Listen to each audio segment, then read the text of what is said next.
Саламатсыңарбы балдар? Кыргыз тили сабагын баштайбыз. Көчөдө. Жолдон өтсөң топтолуп, дайым керек токтоолук. Кызыл жарык күйдө эле, стоп, мына токтодук. Когда мы с группой переходим через дорогу, нам всегда нужно спокойствие. Зажегся красный свет светофора, стоп. Мы остановились. Жолдон абайлап өтүү керек. Запомните, через дорогу надо переходить осторожно, особенно сейчас, в зимнее время. Тема нашего урока – один день зимы. Кыштын бир күнү. Сүрөт карагыла, сүрөт боюнча сөздөрдү эстегиле. Суроолорго жооп бергиле. Рассмотрите картинки, ответьте на вопросы. Бул кайсы мезгил? Это какое время года? Кыш. Мезгили. Жердин бети кандай? Земля покрыта снегом. Кругом белым-бело. Жердин бети ак. Жердин бетинде ак кар жатат. Булар кимдер? Булар адамдар.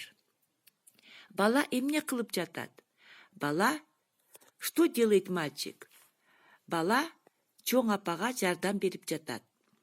Мальчик помогает бабушке. Ал жакшы иш жасадыбы? Он хорошее сделал дело? Ооба, ал жакшы иш жасады.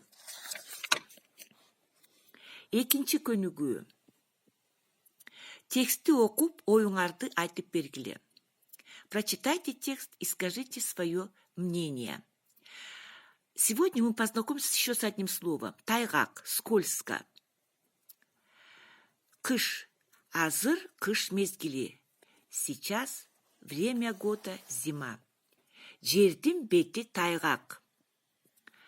Земля скользкая, дорога скользкая. Чоң эне жолдон өтө албай жаткан. Бабушка не смогла переходить через дорогу. Бала келип ага жардам берип, жолдон өткөрдү. Мальчик подошел и помог бабушке перейти через дорогу. Бала жакшы иш жасады. Мальчик поступил хорошо. Төртүнчү көнүгүү. Сүйлөмдөрдү толуктап жазгыла. Четвертое упражнение. Здесь, ребята, надо будет использовать слова, данные внизу, и составить предложение.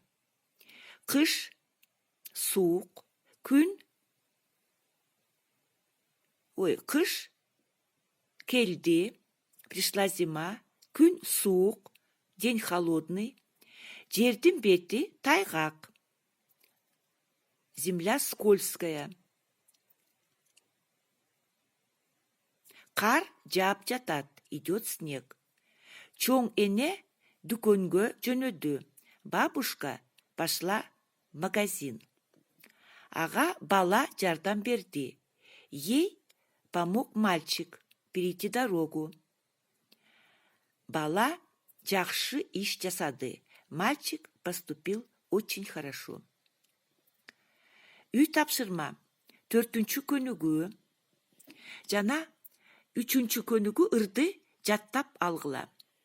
Саламатта калгыла. Желаю удачи в изучении кыргызского языка.